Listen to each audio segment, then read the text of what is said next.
So madam, ఈరోజు రాష్ట్రంలో వ్యూహం సినిమా మీద పెద్ద ఎత్తున రచ్చ నడుస్తుంది.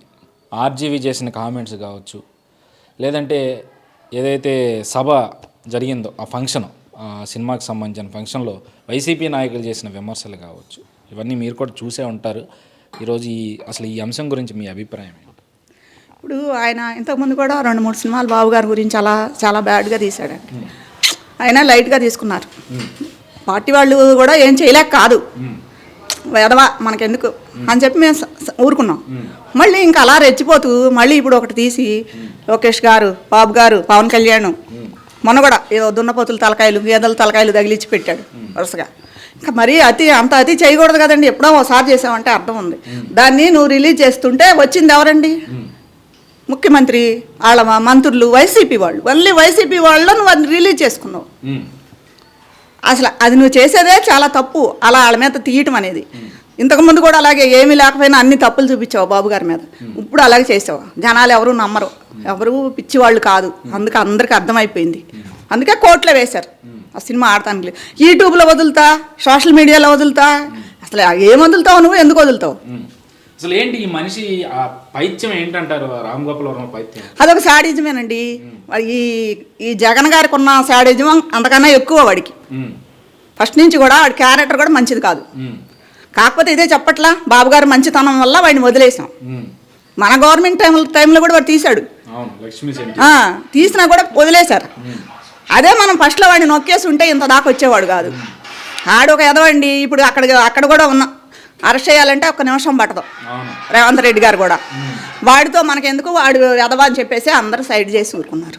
వాడిని అసలు మేము పట్టించుకోము. వాడి సినిమా రిలీజ్ అవడానికి కూడా ఒప్పుకోము కూడా. మేము కూడా రోడ్డు మీదకి వస్తాం.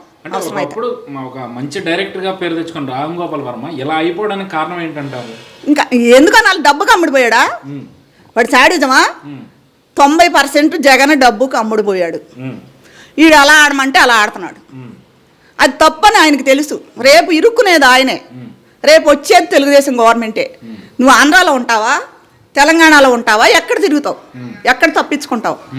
ఇప్పటికైనా దాన్ని బ్యాన్ చేసి పక్కన కూర్చుంటాం మంచిది. నువ్వు సో అంటే ఈయన పనిగట్టుకుని ఎన్నికల దగ్గరికి వస్తున్నాయంటే చంద్రబాబుని, లోకేష్ని టార్గెట్ చేస్తా, లేదా పవన్ కళ్యాణ్ టార్గెట్ చేస్తానే సినిమాలు తీస్తా ఉన్న పరిస్థితి. అంటే ఈయన వేరే టాపిక్ లేక, అంటే ఏది కంటెంట్ లేకపోతే ఏదైనా చూపించి జనాలు నమ్మించాలని ప్రయత్నం చేస్తారని ఒక సామెత ఉండేది. ఆ విధంగా ప్రయత్నం చేస్తున్నాడు అనుకోవచ్చు. ఈయన దగ్గర మ్యాటర్ లేక ఇప్పుడు ఏదో అడావిడి చేస్తున్నాడు అనుకోవాలంటారా? అంతేనండి. ఇప్పుడు మరి ఇంకా జగన్ గారికి చెప్పుకోవడానికి ఏం లేదు. జగన్ ఎలాగోలా గెలిపించాలంటే ఇలాంటి రాంగ్ రూట్లో రావాలి, జనాల్ని తప్పుదోవ పట్టించాలి. కిందసారి జరిగింది అదే. అలా చేసే అప్పుడు ఇంకో రకంగా వచ్చారు. ఇప్పుడు ఈ కులాలు అంటే ఎవరు నమ్మట్లేదు కాబట్టి ఈ సినిమాలు అవి తీసి ఇంకా జనాలందరికీ చూపించేసి ఇంక నిజమే ఇదంతా వీళ్ళు ఇలా చేశారని చెప్పి చేయాలని జగన్ ఎట్టు పరిస్థితుల పైకి లేపడం కోసం ఈ వేషాలు వేస్తున్నాడు. అంటే 151 స్థానాలు గెలుచుకున్న ముఖ్యమంత్రి తెల్లారులు వేస్తే 175కి 175 మేమే గెలుస్తాము, సంక్షేమ ప్రభుత్వం మాది, 30 ఏళ్ల పాటు మేమే ముఖ్యమంత్రిగా ఉంటామని చెప్పుకుంటున్నా ఈ వైఎస్ఆర్సీపీ ఈరోజు రామ్ గోపాల్ వర్మ సినిమా తీస్తేనే మళ్ళీ అధికారంలోకి వచ్చే అవకాశం ఉందన్నంత రీతిలో రామ్ గోపాల్ వర్మ మీద ఆధారపడడం అనేదాన్ని ఎంతవరకు మీరు చూస్తారు? అది అసలు చాలా అసహ్యం వేస్తుందండి. 150 సీట్లు వచ్చినాయి అంటే ఎంత చక్కగా పరిపాలన చేసి ఎంత మంచి పేరు తెచ్చుకుని రేపు కూడా నువ్వు అంత మెజార్టీతో గెలిచిన ఒకవేళ మేమందరం కూడా యాక్సెప్ట్ చేసేవాళ్ళమేమో నువ్వు ఆంధ్రాన్ని అంత పైకి తీసుకొచ్చావు. నువ్వు ఆంధ్రాన్ని ఎక్కడో పాతాళానికి తొక్కేసావు, అప్పుల పాలు చేసావు, అన్ని నాశనం చేసావు. ఏది రాజధాని లేదు, ఉద్యోగాలు లేవు, ప్రతిదీ. ఇప్పుడు ఏకంగా వీళ్ళు అంగన్వాడీ టీచర్లు కూడా 15 రోజుల నుంచి చేస్తున్నారు. ఏమండి వాళ్ళకి ఇచ్చేది 10,000 నువ్వు దేనికి వస్తుంది? 5,000 పట్టుకెళ్తే సంచిలోకి రావట్లా. వాళ్ళు ఎలా బ్రతుకుతారు? నీ లక్షల జీతాలు ఇచ్చుకుంటున్నావే 50 మందికి, చుట్టూ 5 లక్షలు 3 లక్షలు ఇస్తున్నావే. ఆ మాత్రం వాళ్ళ గురించి కూడా ఆలోచించాలి కదా. ఈ రోజు నుంచి వాళ్ళు మున్సిపాలిటీ వాళ్ళు వీళ్ళు అందరూ స్ట్రైకులు. వాళ్ళకి కొంచెం జీతం పెంచవచ్చు కదా. నేను అప్పులు చేసావు, దానికి లెక్క కూడా చెప్పట్లా మాకు. అట్లా వాళ్ళకి జీతాలు తగ్గించుకో, వీళ్ళకి ఇచ్చుకో. వీళ్ళని అందరినీ రోడ్లు పాలు చేసేవాడు. ఇంకా ఆయన ఎలా ముఖ్యమంత్రి అని మళ్ళీ గెలవాలని మేమందరం ఎలా కోరుకుంటామమ్మా? ఈ 5 ఏళ్లే ఒక నరకం చూపిస్తాడు. ఎప్పుడు వెళ్ళిపోతాడా? ఇప్పుడు ఇంకా ఈ 3 నెలలు ఎప్పుడు జరుగుతుందా అని ఎదురు చూస్తున్నాం మేము.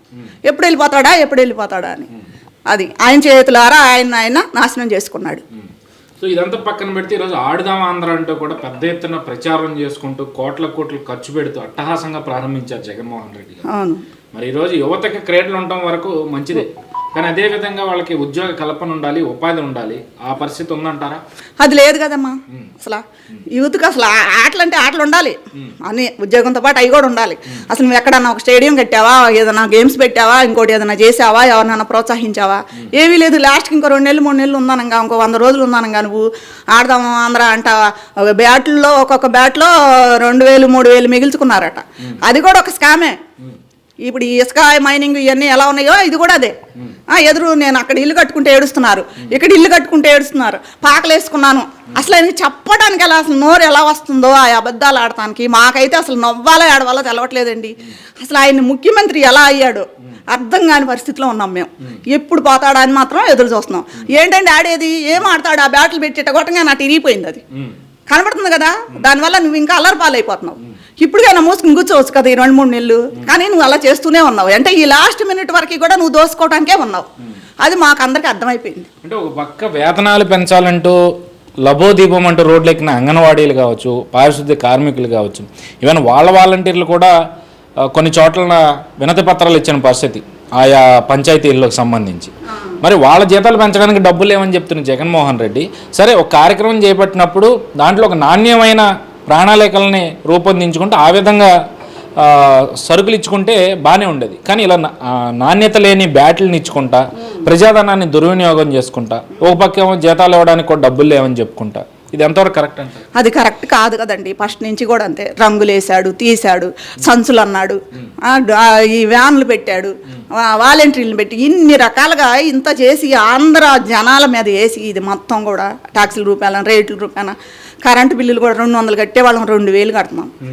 ఇంత చేసి నువ్వు ఒక్క మంచి పని చేసావా? పోనీ ఇవన్నీ చేశానని ఒక్క మంచి పని చేస్తావు, జగన్ గారు మంచి పని చేశాడని చెప్పుకోవడానికి ఉంటుంది.